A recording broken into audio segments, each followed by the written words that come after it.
you wanted the best, you've got the best podcast. The hottest podcast in the world. The Chris Voss Show, the preeminent podcast with guests so smart you may experience serious brain bleed. The CEOs, authors, thought leaders, visionaries, and motivators. Get ready. Strap yourself in. Keep your hands, arms, and legs inside the vehicle at all times, because you're about to go on a monster education roller coaster with your brain. Now, here's your host, Chris Voss.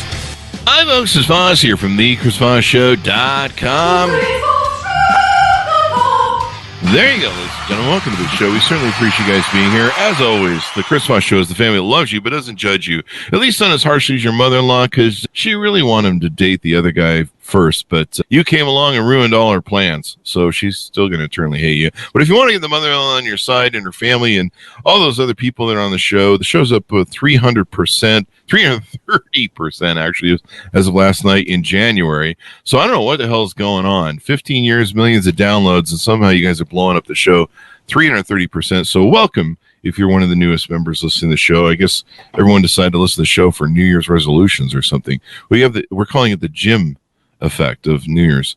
Anyway, guys, go to goodreads.com/Chris Voss, LinkedIn.com/Chris Voss, Chris Voss 1 on the Tickety Talkety, and Chris Voss, Facebook.com. You can see all the groups and everything we do there. We have an amazing author on the show returning for another book that she is just putting out February 13th, 2024. It's called, our favorite topics actually, Sex, Lies, and Sensibility by Nikki Payne. She's joining us on the show and will be talking to us about her new characters and the things that she's up to in the book.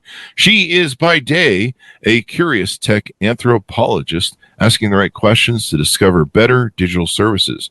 By night, she dreams of ways to subvert canon literature. She's a member of Smut U, a premium feminist writing collective, and is a cat lady with no cats. Welcome to the show, Nikki. How are you? Hey, Chris. I'm excited to be here. There you go. And a cat lady with no cats. What do you have against cats, eh? Or what do you don't have against cats? I'm not sure. I love cats. I love their vibe. I love that they don't care about us, but I'm deathly allergic. I wish I could go through my life as a cat. There you go. Well, there's always, what's that thing where you come back as something else in life? Reincarnation. There's always reincarnation. Make sure you pay your tithing over there, and you'll probably get on the board. I think that's how it works. So give us your .coms. How can people find you on the interwebs? On Instagram, that's one of my favorite mediums. I'm Nikki Payne Books. On TikTok, I'm Nikki Payne Writes. I don't know why I have two different handles. It's very difficult for me. On Twitter, X, oh my gosh, I am Nikki Payne Books as well. I still call it Twitter. I'm not relenting.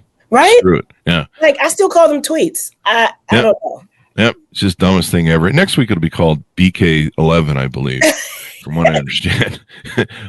They just turned down the $56 billion pay package for whatchamacallit. And he's already bitching about having more shares or something. So I've saved up at least $10 to buy the thing out when it hits the BK market. Yeah. So yeah, I'm all good. But I'm not ever going to call it X. I'm always going to call it Twitter. It's just weird. Yeah, it's just weird. And besides, I like the old Twitter better, which is weird to say because it was pretty toxic beforehand. But so give us a 30,000 overview of your new book, Sex, Lies, and Sensibility. Oh, Sex, Lies, and Sensibility is one of my favorite books to have written. I'm such a fan of Jane Austen, and it's a retelling of Jane Austen's Sense and Sensibility. And essentially, two sisters find out at the worst possible time that they are their father's outside kids, and they are swiftly disinherited. And the only thing to their name is a dilapidated property in rural coastal Maine. And first thing they think is, ain't no black folks in Maine. So, right? If they can make the money to get the house out of foreclosure, it's theirs. They just have to stay focused. What's the worst that could happen? Maybe a tall, dark, and secretive indigenous tour guide, right, is a little bit too much of a distraction for our main character, Nora. And so we follow them and see if they are able to rehab the house and also fall in love. So it's one of those lifetime sort of things where absolutely go to the rural Maine and fall in love with the local hot guy, basically, maybe. No, absolutely. That's it. Yeah. Maine sounds like Utah. I'm visiting Utah right now. It's a little bit of HGTV, Yeah. a little bit of Insecure, a little bit of Schitt's Creek. There you go. There you go. That does sound like Utah. It's all just white people food up here. It's really boring, nasty, and it's like British food up here. There's no culture. And there's no seasonings. So there you go. So give us a little bit of background. Your previous book you had written was a bestseller, and I think it was called Pride and Protest. Oh, yeah. Pride and Protest is a retelling of Jane Austen's Pride and Prejudice. And it's essentially a woman who decides that she is going to protest gentrification in her neighborhood. And she goes and tries to plan this flash protest. And she didn't do her research like she perhaps should have. And she tells all of her plans to a young Filipino man who's out smoking, who she mistakes for a waiter. Mm-hmm. And of course, the plan blows up and they can't stay away from each other, except he's the one person that she should absolutely be fighting against. And she's the one person he should ignore. But he just can't, y'all. That forbidden love, maybe? Oh, yeah. A little bit of forbidden love. A little bit of forbidden love. Hey, does Jane Austen like this idea that you're kind of riffing off some of her books? Probably. I think if she woke up today and just took off the dust and read any of my books, she would get to the middle, extremely spicy scenes and come and find me and haunt me. So she would absolutely find a white glove and slap it across my face if she read some of those steamy scenes. Wow. But I think some of the higher kind of societal tongue-in-cheek stuff, I think she would laugh at. There you go. So tell us a little about yourself. So let's talk about you and the audience, with the audience, introduce you to them. What was some of your upbringing? What got you into writing and publishing books? I am from Houston, Texas. I am from a small little place lovingly called Guns Point. But Guns Point in Texas? It's called Greens Point. It's in Houston. You would actually have me believing that. No. It's in Houston. It's called Greens Point. That's where I'm from. But everyone called it Guns Point. I just want to give you all a little flavor about just the wealth in which I come from, right? That is to say, I come from wealth. So humble beginnings, and I loved reading. I loved to read. I would always take my auntie's romance novels and crack that book open to the middle to see what shenanigans. The good part. See what shenanigans people were up to. I was a really precocious reader. I loved school, and I went all the way up to a PhD. I now have a PhD in anthropology for absolutely no reason other than just weird facts about humanity all over the world. There you go. And what made you want to become an anthropologist? Okay, so a couple of things. I used to watch those shows, those nature shows when I was young. And back when they used to show, people that were not dressed. And it was this one time where you're kind of allowed to see naked people, and your mother wasn't flipping the channel very quickly. So you're looking at this naked person and you're looking at your mom and you're like, okay, we're doing this. And there was always this narrator who would be talking about what's happening, a rite of passage. I distinctly remember a young boy who had to clear a row of cows, in order to kind of afterwards become a man. And I asked my mother, who's this person who knows this stuff? And as an adult, I now know that was just a paid narrator. But back then I thought it was his job to just know these things. And whoever was that person who knew, who could decipher all of these amazing rituals and rites, became this kind of magic person to me. And I found out soon enough that was an anthropologist, and I've literally only ever wanted to be an anthropologist all my life. Yeah, there you go. And so National Geographic turned me out. Turn you on to that. Yeah. Yeah. Kind of turned me on to a few things too. I was wow, they just let it all hang out there. Oh yeah. The guy's herding the cows and he's just, everything's out there in the hanging out atmosphere.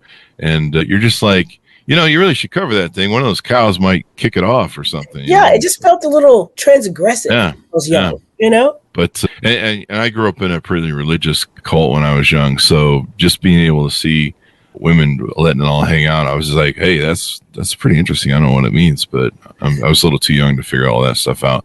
But so in anthropology, you study human nature and behavior, I guess, correct?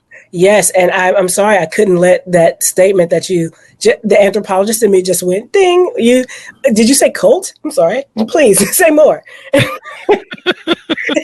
There you go. So I imagine studying human nature kind of helps you flesh out your characters, develop your characters in the books and scenes and different things like that. Yeah.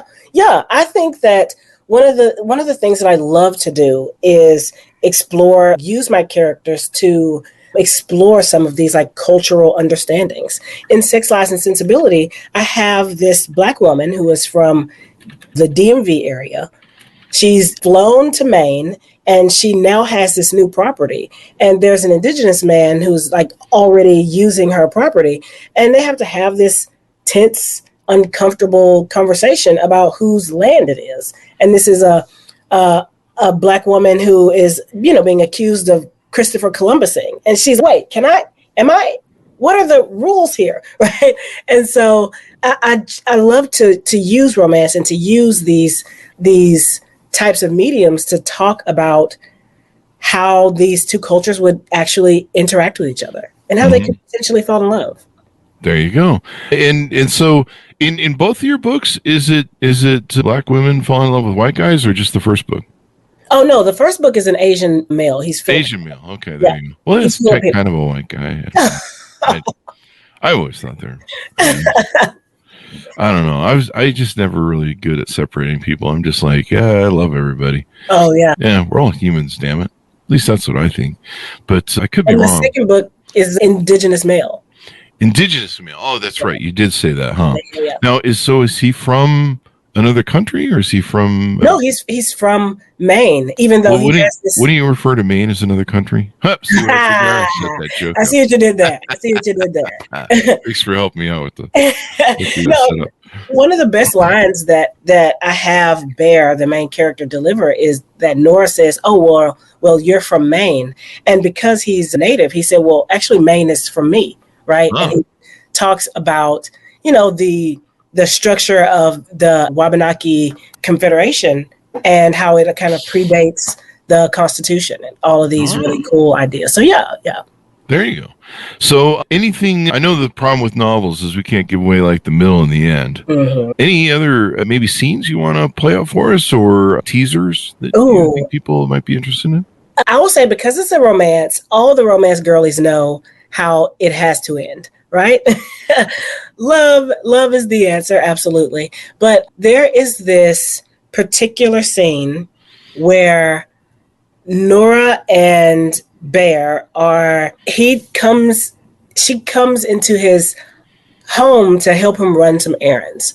And she is a track star. She used to run track and she's very, very good. And she's there to help his team get down some of the fundamentals. And there's the scene where she is running. She had this signature victory lap where she would kind of blow kisses. And he is watching her like run her race. And it's just like happening in slow motion. And he's just appreciating how she moves. And it's just steamy and it's swoony. And by the end, when she's done with her victory lap, she does blows her kisses, but she also incorporates his move as he's a runner too, of flexing the muscle. And so she does both of those. And it's just this moment where he's just, I am completely in love with this woman. And it was just this show of like awe and grace and also him sharing his space, sharing his culture with her as well. There you go. So a little bit of culture in there, all the anthropologist in you coming out and stuff. When you develop these characters, what sort of writing schedule or sort of how do you approach your writing for those who are writers out there or want to be writers? Do you write an hour a day or how do you go about your technique?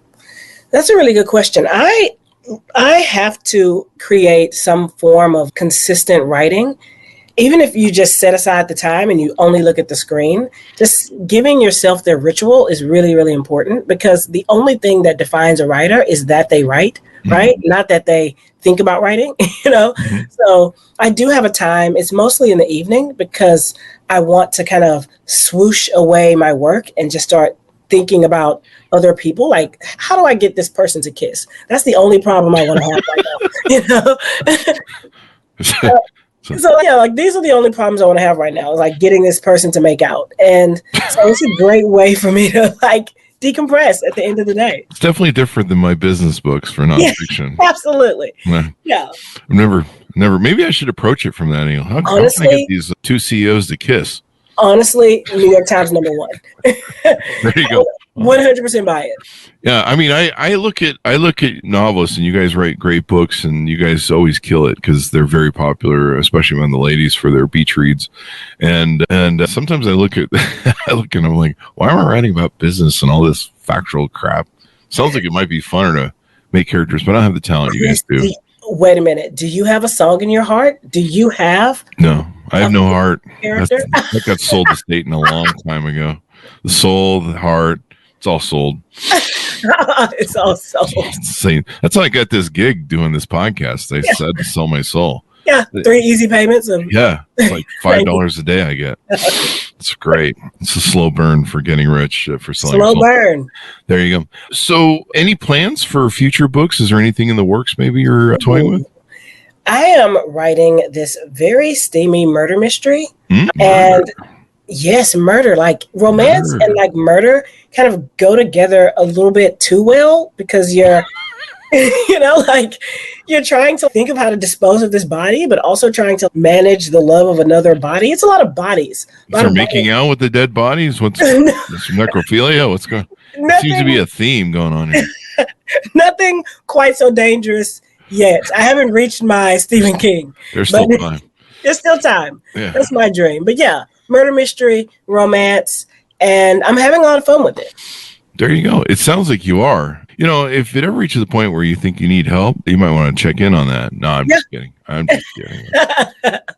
Yeah. Help with murder. There's kind of a theme here. There's trying to get people to make out, and then now there's murder. You might be going down a road there. My next book is probably going to be even darker. She used to be such a fun gal. Well, went on to that making out. That was kind of cool, but now it's just necrophilia. What's going on there? Yeah. There you go. Well, it's good. I'm glad you're off to a prolific start. You're pounding out those books. We have a lot of authors like yourself on the show that they're always cooking up new characters and new plot lines. I'm always jealous of that, being a nonfiction writer. And so it's you guys have, ability to get people to make out is definitely interesting. And there's probably a lot you can learn from writers there. Any final tease outs you want to make on the book before we go? Only to say that this book is kind of my baby. It's my love letter to small towns and small folks with big secrets, and also talking about like how seeing Indigenous folks as modern and in the world today. And that's something that I have been like really, really excited about, is making sure that these characters feel alive and feel like in the world right now. And, and doing that love with diversity and with heart and with care. Did a lot of research up there in Maine. So I wasn't just kind of phoning that in. Oh, you had to go to Maine to do the research. Oh, yeah. Yeah, absolutely. Yeah. That's the real trick that we find with a lot of novelists on the show. They we purposely put our plot lines in different countries that we want to visit. Oh, man. We want to go. And then that way, we have an excuse to build the publisher. And we're like, hey, we got to go. Yeah. We got to go to France to figure this all out. Yeah. For a month. Genius. Yeah. That's the trick. I guess a lot of use. That's my future life. I'm going to say all of my next books are just Paris. There you go. Make them all in Paris. And I got to spend 6 months there just to do some on-the-ground research. On-the-ground research on croissants. Right? I need deep croissant research. Got to sit at a lot of coffee shops on the corner there in France and eat cheese and croissants and coffee. There you go. Honestly, now my next book is about a French patisserie that does murder. Yeah, I like that. You just gave me an idea. Yeah, you sit on what's that? What's the French Caribbean where all the rich people go with all the boats and stuff? Oh, oh my gosh, why is that Monte Carlo? Is it Monte Carlo? I'm not sure. It's where James Bond is every weekend or something. Monaco? Monaco, yeah, I think that's it. Yeah. I think that's it. Yeah, you should do Monaco. And just sit around and just, sit on rich guys' boats and stuff like that, or buy your own. Do you see this pencil? It's for notes. There you go. There you go. Monaco. Just make sure you dedicate the book to me if you use my name. So. To dearest Chris. To dearest Chris. Thanks for helping me out with meeting the rich guy and with the big book. Yeah. Well, I was researching my book. Well, I was researching my book. I'm half agony, half hope. I can't think of a boat Monaco title, but I'm sure there's love being found in that area too. Yeah. Seems like there probably is. So thank you very much for coming on the show, Nikki. It was fun to have you on. Please come back for your future book. Give us your .com so people can find you on the interwebs. Okay, so that is NikkiPayne.com, NikkiPayneBooks.com. That's my website. I'm on Instagram, Nikki Payne Books, and I am on X, Twitter, Nikki Payne Books, and on TikTok, Nikki Payne Writes for some inexplicable reason. There you go. So thank you for coming on the show. Thanks to Honest for tuning in. Order up the book wherever fine books are sold. You can pre-order it now. February 13th, 2024. It's called Sex, Lies, and Sensibility, which is also my byline to the Chris Voss Show. I don't know. Thanks for tuning in, everyone. Be good to each other. Stay safe, and we'll see you guys next time.